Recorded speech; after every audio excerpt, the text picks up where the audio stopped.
नमस्कार। दोपहर के 1 बज चुके हैं। खबर उत्तर प्रदेश देख रहे हैं आप। आपके साथ में हूं दिव्या तिवारी। खबरों की शुरुआत करेंगे बड़ी खबर के साथ। देश के पूर्व गृह मंत्री और कांग्रेस नेता पी चिदम्बरम ने कहा है कि अगर इंडिया गठबंधन सत्ता में आता है तो नागरिकता कानून को रद्द कर देंगे।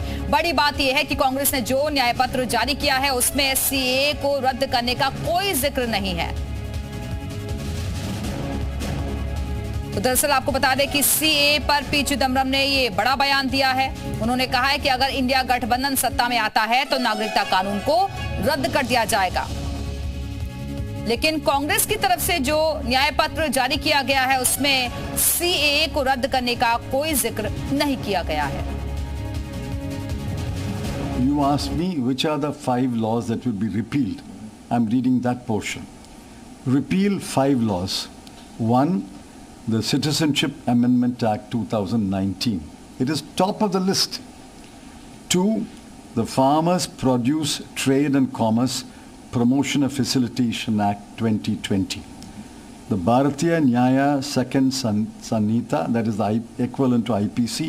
The Bharat Nagrik Suraksha Sanhita, that is the CRPC. And the Bharatiya Saksha Second Act, that is the Evidence Act. These 5 will be totally repealed.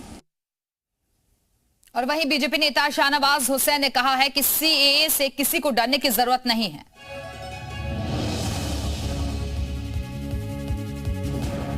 Kishanganj का माहौल ऐसा है, गाजा बाजा ज्यादा नहीं दिख रहा है, लेकिन लोग डबल इंजन की सरकार को वोट देने के लिए एकदम पूरी तरह तैयार है। किसी को डरने झिझकने की जरूरत नहीं। कुछ लोग भ्रम पैदा कर रहे हैं सीएए को लेकर, कोई इसमें भ्रम में आने की ज़रूरत नहीं है। सीएए लागू हो चुका है, बहुत दिन पहले लागू हो गया। ये नागरिकता देने वाला कानून है, ये किसी की भी नागरिकता छीनने वाला कानून नहीं है। जो पाकिस्तान, बांग्लादेश, अफगानिस्तान से जो धर्म के नाम पर सताए हुए माइनॉरिटीज़ के लोग हैं, उनको नागरिकता देने वाला कानून है। भारत के अंदर आज सबका साथ, सबका विकास, सबका विश्वास है। हमारी जितनी भी योजना है वो सब के लिए है। खबर पर और ज्यादा बातचीत के लिए सीधे रुख करेंगे अपने सहयोगी का विशाल रघुवंशी इस वक्त हमारे साथ जुड़ गए हैं। विशाल, एक तरफ बीजेपी तो ये कह रही है कि देश भर में सीएए को लागू किया जाएगा और दूसरी तरफ कांग्रेस के न्याय पत्र में कहीं इस बात का जिक्र नहीं है कि इस कानून को रद्द किया जाएगा। लेकिन पी चिदम्बरम कह रहे हैं कि अगर सत्ता में आते हैं तो फिर इस कानून को रद्द कर देंगे। तो ये अलग दो बातें क्यों?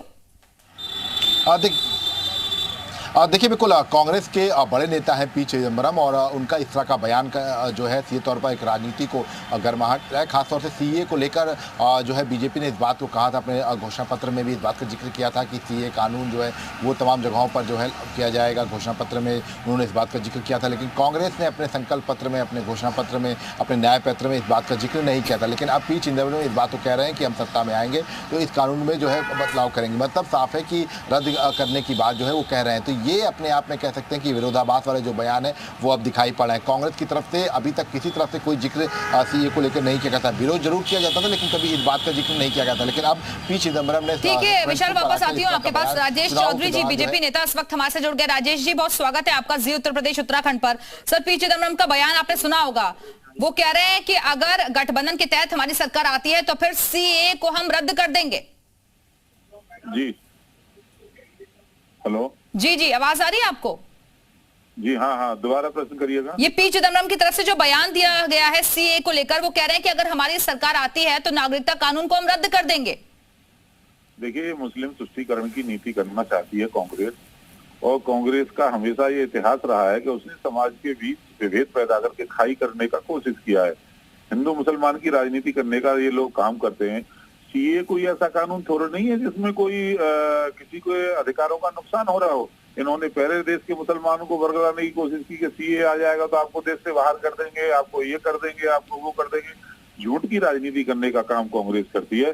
सीए का मतलब तो सीधे सीधे है, वो धार्मिक रूप से प्रताड़ित जो लोग हैं आसपास के कुछ देशों में, उनको हमें आश्रय देना है। उनको हमें, हमारे भाई हैं वो। यदि आजादी से पहले की बात करेंगे तो हमारे देश का हिस्सा वो होते थे।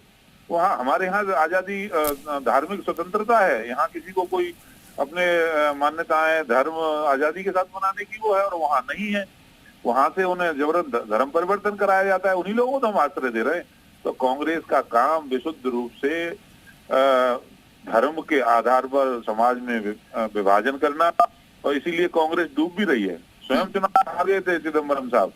ये इनका इतिहास रहा है कि किसी भी तरह से तुष्टीकरण अपनाई है, लोगों को बहका करके उनका वोट हासिल करना, यही मकसद है कांग्रेस का। राजेश जी, लेकिन विपक्ष ये कहता है कि आप लोग एक वर्ग विशेष को बार बार टारगेट करते हैं, और जिन धर्मों का जिक्र आप लोग कर रहे हैं कि प्रताड़ित होकर आए हैं, उसमें कहीं भी मुस्लिमों का जिक्र नहीं कर रहे हैं।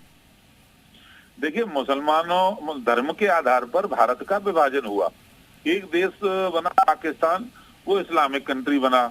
दूसरा देश उसमें से बाद में बना बांग्लादेश, वहां पे मुसलमान बढ़िया अच्छी स्थिति में है। यदि अफगानिस्तान से लोग आ रहे हैं, सोचिए तालिबान का शासन है, वहाँ कोई सिख, ईसाई या हिंदू वहाँ जीवित रह सकता है क्या? इस्लाम को न मानने वाला रह सकता है क्या? पाकिस्तान के अंदर आप रोज देख रहे हैं हिंदू बेटियों को किस तरह से उठा ले जाते हैं, जबरन उसका धर्मांतरण कराया जाता है, जबरन उनको अपने घर में बंधक बना करके निकाह किया जाता है, और कोर्ट में भी सुनवाई नहीं होती है पाकिस्तान के अंदर।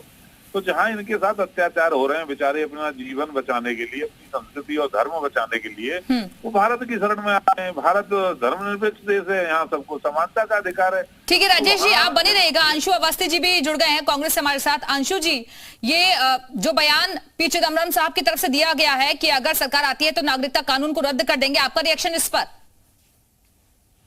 देखिए, चिदम्बरम साहब ने जो कहा है वो तो बिल्कुल सच है, उसमें कोई दो राय नहीं है। और लेकिन जो इश्यू है इस समय सबसे बड़ा बेरोजगारी है, महंगाई है। नहीं सर, अगर ये बयान वो दे रहे हैं तो न्याय पत्र में भी तो जिक्र होना चाहिए था ना। आपके न्याय पत्र में अलग अलग चीजों का जिक्र है और वो सीए पर बोल रहे हैं। एक चीज मैंने देखी है कि जब भी कांग्रेस से सवाल करना होता है तो आप लोग बड़ा मन से, बड़ा हक से करते हैं सवाल, और जब भाजपा से करते हैं तो डरते डरते करते। कोई नहीं डरता सर किसी से। अंशु जी, कोई किसी से नहीं डर रहा है। आपके नेता का ये सवाल है ना, इसलिए मैं पूछ रही हूँ। चलिए आप बात पूरी कर लीजिए। हो जाने दो, मेरी बात कंप्लीट हो जाने दो। मैं कहना क्या चाह रहा हूँ ये भी तो निकल के आ जाए। तो आप लोग बड़ा हक से सवाल करते हैं कि हक से मतलब इस तरीके से कि बिल्कुल जवाब दो, अभी जवाब दो। तो अभी जवाब नहीं देंगे। 4 जून को जब हमारी सरकार बन जाएगी, हम चाहते हैं आपके हक में बढ़ोतरी हो, आपके अधिकारों में बढ़ोतरी, और आप खूब मजबूती से सवाल करें। कांग्रेस पार्टी उन सवालों के लिए तैयार है, जवाब देने के लिए तैयार है। हम आपको ईडी सीबीआई से डराएंगे नहीं, नौकरी से निकलवाएंगे नहीं। 4 जून के बाद इसका सवाल का जवाब देंगे। 4 जून को इंडिया गठबंधन कांग्रेस की सरकार बनने जा रही है, और बीजेपी जो दिन रात झूठ बोल रही थी वो सत्ता से बाहर जा रही। तो हम इसका जवाब आपको 4 जून को दें। ठीक है राजेश जी, जवाब दे दीजिए। ख्याल अच्छा है गालिब दिल बहलाने को। 4 जून तक मुंगेरी लाल के हसीन सपने यदि कांग्रेसी, चलिए बहुत बहुत शुक्रिया आप दोनों।